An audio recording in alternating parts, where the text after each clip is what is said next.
Hello, lovely people. What is a gay icon? It's me. I'm the gay icon. Okay, other than me. Many figures, both real and fictional, have been called gay icons. From the poet Sappho to Oscar Wilde, Barbara Streisand, Diana Ross, Cruella de Vil, Ursula from The Little Mermaid, the monster from the Babadook. Let's not go down that rabbit hole. Even though some gay icons are LGBTQ+ themselves, like Freddie Mercury or Elton John, often when we use the phrase gay icon, we're talking about one particular kind of figure. Let's do an experiment. If I said she's a woman, she sings, and the LGBT community, especially gay men, love her, who comes to mind? Is it 20 different people? Did you think of 20 different women from a range of decades? Judy Garland, Ariana Grande? Same. No matter who you thought of, that is a gay icon. But why? If these singers and actresses are not men or queer themselves, allegedly, we really tend to both speculate and disregard the actual sexuality of these women a lot. But what makes them a gay icon? Well, let's find out. Firstly, what is an icon? So the word icon, as we all probably know, comes from religious language, and although we now use it widely to talk about figures who stand out in any field, it still has a bit of that connotation. In a religious sense, an icon is a physical representation, like a painting or a statue, that one can pray to or simply admire. Why am I talking about the religious aspect? Because we do kind of worship these gay icons, not in a sacrilegious way, necessarily. People just really like them. Gay icons, however, aren't just artists queer people enjoy, but figures that, in a way, have become an important part of the identity of many queer people. As Bradley Forenza notes in his work exploring the affirmative role of gay icons in coming out, these prominent entertainers often incorporate themes of acceptance, self-love and sexuality in their work. In this case, the article was talking about gay men, but anyone can base their personality on being obsessed with Barbara Streisand. Yeah, you have permission. Any kind of person, regardless of gender or sexuality, can be a gay icon. But, interestingly, many gay icons have been women. Why is that? Homophobia. Number 1. You need to sing a love song about a man on a grand stage. Thus, gay icons are people who are allowed to express their love for men, and sometimes women, with subsequent heartbreak openly and on a global scale, often through song, preferably with a really good dance beat or rousing chorus. Number 2, they can be flamboyant, flashy, feminine, and often extremely dramatic, or just vulnerable and unafraid to show their feelings. All things that queer people, particularly those seen as men, are often attacked for or mocked for. But at the same time, number 3, these figures are also relatable, because the public at large is often not particularly nice to famous women. They can also receive a lot of scorn or contempt for being flashy, feminine or vulnerable. As Michael Wilson, who directed a production of Grey Gardens, the musical, based on the lives of gay icons, Little and Big Edie Bouvier-Beale, the infamous cousins of Jackie Kennedy, explained, there's meant to be shame associated with being outrageous. You suffer a lot of ridicule, you suffer bullying. These 2 women suffered those things, but they endured, they survived, and they did it with humour, which Wilson calls the life-resilient force of the gay community. They're identifiable and likeable when they're on top, but also when they're at the bottom. And that can make for a two-way relationship, with several icons noting the loyalty of their gay fans. From Lady Gaga talking about her gay fans helping her on the way up, to Eartha Kitt and Cher crediting their gay fans with keeping them going at times when their careers had faltered, and Madonna even claiming that she wouldn't have a career if it weren't for the gay community. Of course, most of those examples are a little old school. I'm so sorry, don't come for me, Madonna. Nowadays, we do have gay icons who are queer figures themselves, not only known by the gay community, but enjoying a more mainstream fame, even if they come from a background where they were first supported by gay fans only. For instance, RuPaul, or the cast of Queer Eye, whose queerness is an important part of why they are celebrated, both by straight and LGBTQ+ audiences. Most obviously, being queer or queer-friendly and finding yourself as a popular figure outside of the queer community is a great recipe to become a gay icon, regardless of your sexuality. But what happens when gay culture gets produced for a predominantly straight audience? Does it make it not gay anymore? More on that later. Where do gay icons come from? Now, we have many openly and loudly queer artists all over music, shows and cinema, but until not that long ago, it was very difficult for queer people to see themselves explicitly in mainstream media. I don't know if you've heard about this, but apparently existing exactly the way you were always meant to be is just like too shocking for some people. I No! So imagine how it was when there were actual rules against us appearing in movies. Even though before the imposition of the Hays Code, Hollywood would sometimes betray or strongly suggest same-sex romance, after 1934 this possibility disappeared and so many queer people used to look at mainstream figures and interpret them for their own purposes. Is it the 1950s and you have no representation in the media? Do you enjoy Hays Code era queer coding? That's when a movie makes a character look suspiciously but deniably queer. Well, to complete that game, you too can queer code your favourite character or actor and turn them into a gay icon for years to come. Also, boy do I have the Taylor Swift video for you. You can watch it. For instance, in the 1953 movie Calamity Jane, Doris Day dresses as a man and sings a song called Secret Love. Was that a cleverly disguised reference to same-sex romance? Maybe? Did queer people take it that way? Absolutely. Did Doris Day later stating it was wonderful the song had become a gay anthem, alongside actively engaging in HIV awareness for decades, cement her status as a gay icon? 100%. And that is the last ingredient of what makes a public figure into a gay icon. It is their recognition of how the queer community sees them and embracing the community back. The embracing, like the coding, can go both ways. Marie Antoinette gets a pass. I don't think she's giving an I love my gay fans interview anytime soon. With early icons, there could also be something more practical about this sense of identification. Judy Garland, famous for playing Dorothy in The Wizard of Oz, is perhaps one of the most recognisable gay icons and was popular largely due to her own camp sensibilities. Gay magazine The Advocate once hailed her the gay Elvis. And you've probably heard how being a friend of Dorothy, i.e. a gay man, was common slang used to discuss queerness in mixed company. Just don't let Dorothy Parker hear you say it was only for Judy. This is not the only Wizard of Oz related gay slang that emerged. According to 1972's Gay Talk, people also referred to musical genius as red shoes in reference to Dorothy's glass slippers, and used Dorothy and Toto to refer to a gay man and his dog. Adorable. Or a gay man and his younger boyfriend. Less adorable, friendship dependent. Judy Garland concerts were considered a place where gay men could get together, and this was not a secret at the time either. In 1967, Time magazine ran a review of a show performed at the Palace Theatre by Judy after 15 years off the stage, and it describes the scene very vividly. Will the star make it? Many rise in anticipation. Then dramatically, the spotlight splashes against the lobby door. She has made it! In a sequined paisley pantsuit, her fragile and unforgettable figure jogs down the aisle, hugging admirers, shaking hands and just plain shaking. She is, who else? Judy Garland. The review described the effect Judy had on her public, how Judy Garland's audience not just listen, they feel, and how a disproportionate part of her nightly clique seems to be homosexual. Wait, what was that? Oh yes, 1967, Time magazine is not here to mince words. They probably didn't know you meant to say friend of Dorothy.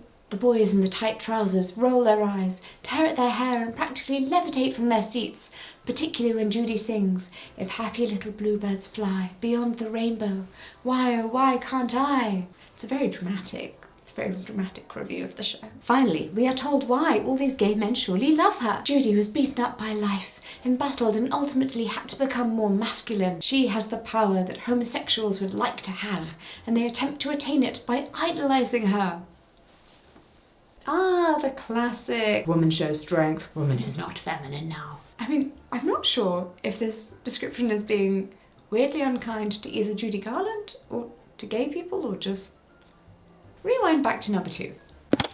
Number 2, they can be flamboyant, flashy, feminine, and often extremely dramatic, or just vulnerable, unafraid to show their feelings. All things that queer people, particularly those seen as men, are often attacked for or mocked for. I think the idea that gay men wish they could be as manly as Judy Garland is a hilarious concept.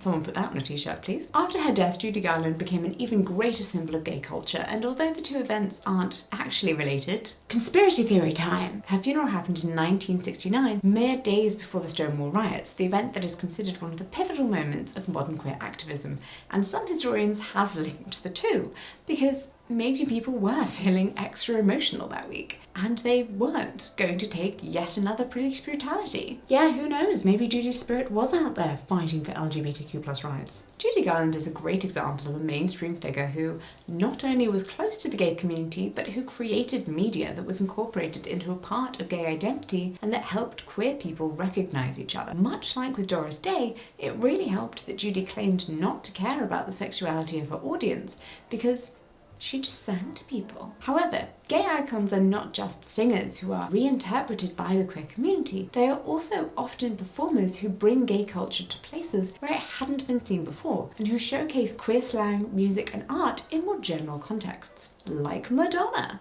Representation or appropriation. If Judy is the sensitive, dreamy, emotional kind of gay icon we love, Madonna from the beginning brought the sexiness, the confidence, the leather, oh, that is definitely getting her demonetized. Yeah, gay icons were out of the closet. Madonna's music videos fairly early on included homoerotic images, references to gay subcultures, with strong, muscled men and sexual themes. There really was something for everyone to enjoy, as long as you like Madonna, I suppose. Many people in the queer community appreciated this visibly gay aesthetic being portrayed in a sex-positive way, particularly when it started in the 1980s, a time when the HIV epidemic was creating deep medical stigma around same-sex relations. Madonna was also outspoken about AIDS awareness and supportive of people with the condition. In a 1992 interview, she responded to rumours that she had AIDS by replying that if she did, she would tell people, because it's nothing to be ashamed of. Plus, I don't think it's anything to be ashamed about. I see a pattern here. Maybe what makes a gay icon is reminding a reporter something is not shameful when they're trying to be mean to you. Of course, she was deeply criticised for her hypersexual aesthetics. See, number 2. But also, she was bringing queer culture to the mainstream, both explicitly through her visuals. In her music videos and tours, her looks referenced old Hollywood LGBT icons like Marlene Dietrich and Greta Garbo, and also Sally Bowles, Liza Minnelli's character in the deeply queer movie Cabaret. These are also all women who came to fame in 1920s Germany, a kind of famously queer-friendly environment before the rise of Nazism, and whose sexualities were ambiguously queer, except for Liza Minnelli's character. I mean, she also came to fame in 1920s Germany. She's just not real. But also, Liza Minnelli, both a gay icon of her own and Judy Garland's daughter.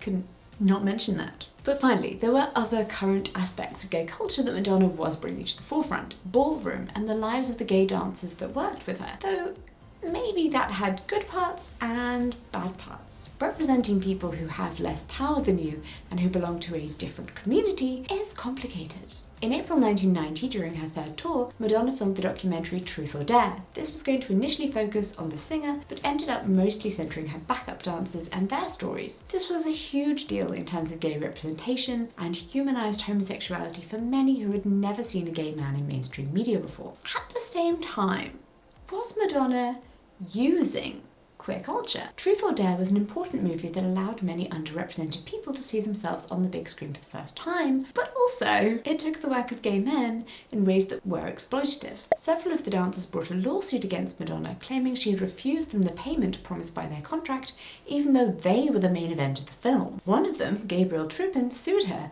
not for contractual reasons, but in order to get his kiss with another man, which had outed him without his consent, removed from the movie. And that is maybe just not a great thing to do to the community that you're trying to uplift.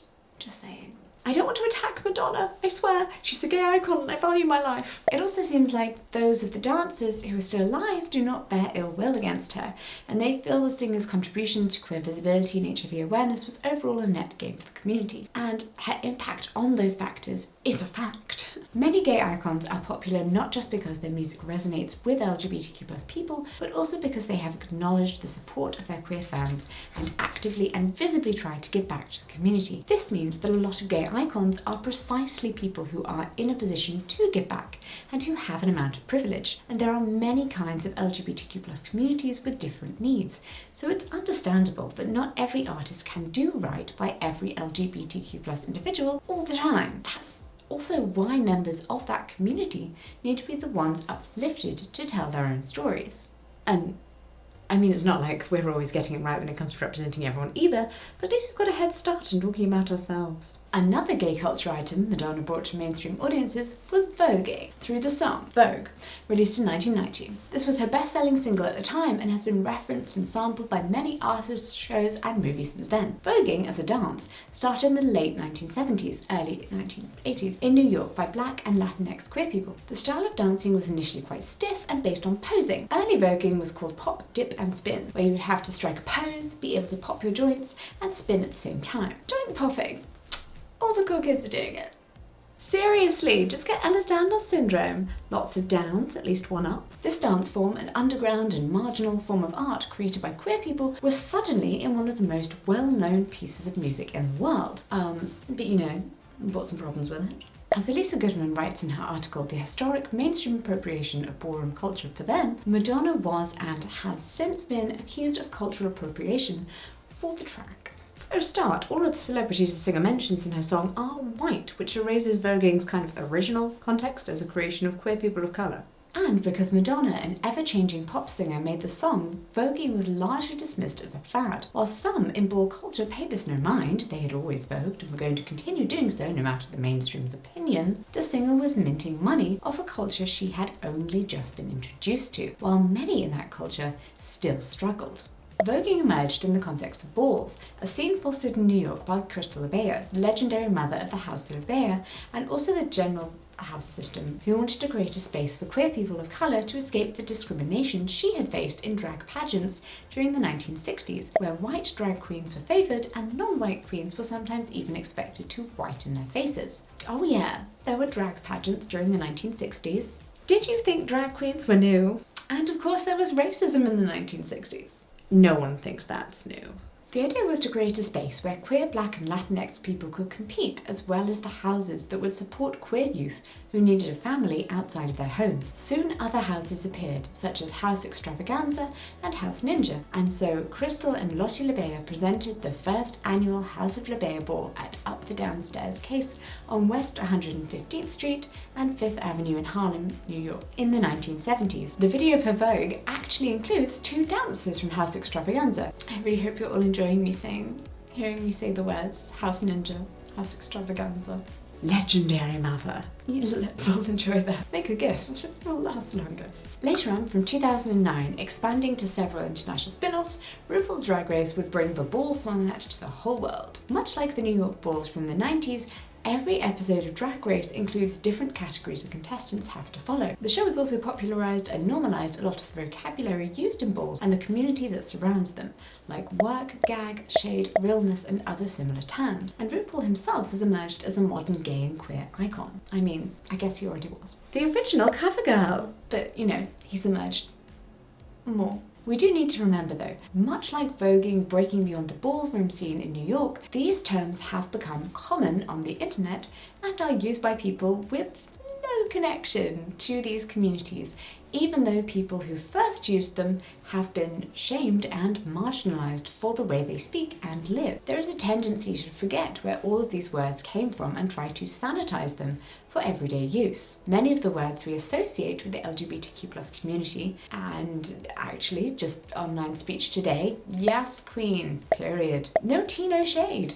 All of which sounds very odd coming out of the mouth of someone who is effectively or very liberal but surprisingly youthful looking grandmother, I realise. And yes, there is a very old painting in my loft. Many of those phrases are originally found in AAVE, African American Vernacular English, also known as Ebonics, a dialect that originated in Black American culture. Ballroom dance rooms, formed at the intersection of oppression and self-expression, created a safe space for those shunned from their families for their sexuality. However, black drag queens regularly did face racial prejudice in ballroom dance culture and other queer settings, and used words like slay, work, and queen as self-affirming phrases, which then spread out into wider queer culture, but still remained within the group. See my video on Polari for the British version. But nowadays, with social media and a lot of RuPaul's Drag Race, people outside of these communities have a much greater familiarity, particularly with the queer-flavoured AAVE terms. Stans and fandoms often utilise the words, even divorced from any LGBTQ+ context or community, which is sure, harmless at first, and yes, languages are constantly evolving, but it does feel a little weird to have a language that's had to fight so hard for its own recognition be then just wrongfully regarded as internet or Gen Z slang, particularly when it's used by people who then turn out to be racist or homophobic. Plus, in spite of its widespread use and concise grammar and syntax rules, academics still debate whether AAVE should be considered a legitimate dialect, which leads to then teachers telling some African American students that they are speaking incorrectly. No, just speaking a different dialect. Perfectly.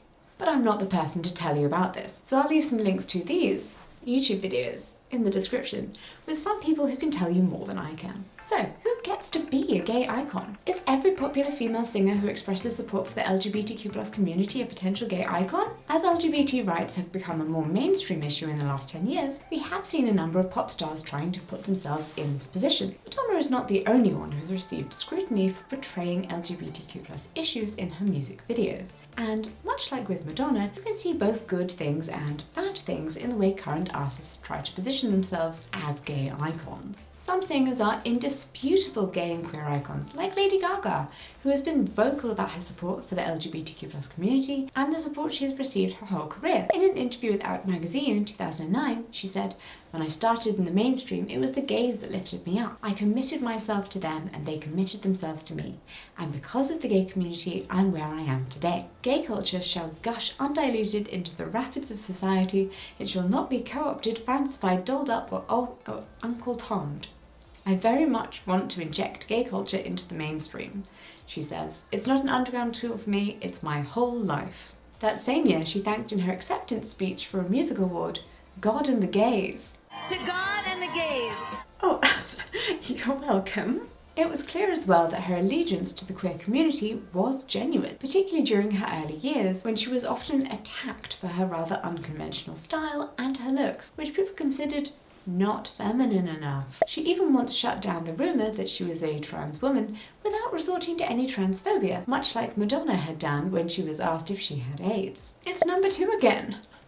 History really repeats itself. For an example of an artist trying to assert herself as a gay icon that received a bit more backlash, you can watch my video on Taylor Swift. In 2019, when she released her music video for You Need to Calm Down, it was chock full of cameos of famous queer figures from the cast of Queer Eye, RuPaul himself, trans actress Laverne Cox, noted lesbian personality Ellen DeGeneres, we don't claim her anymore, and many others. She was praised for standing up for queer rights, and glad the Gay Alliance Against Defamation received a spike in donations thanks to her advocacy. Some complained that Taylor was using pride as a fashion statement and a marketing ploy. She was accused of misdirecting her attacks and trying to use minority issues to toot her own horn in a way that was deeply sanitized and that included so many queer celebrities it was almost a parody. Some felt like Swift had taken too long to show her support, whilst artists like Lady Gaga had been vocally pro-LGBTQ+ before it became safe or socially expected. And anyway, what does she know about anything? Because she's never expressed a political opinion before.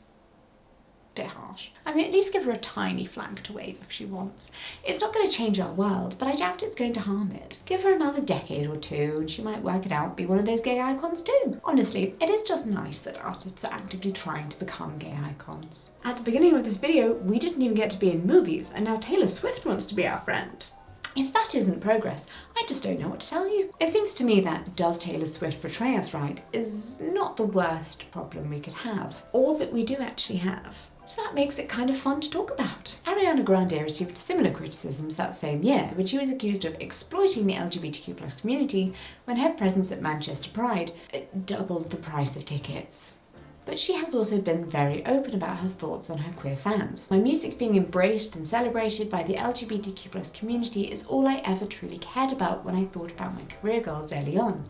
There's no award I could win or accolade I could receive that would fulfill me more than seeing a 6-foot queen with a 4-foot ponytail walk into my meet and greet and say, 'Hey girl,' or meeting a young queer person at Starbucks and then letting me know that my music has helped them become who they are.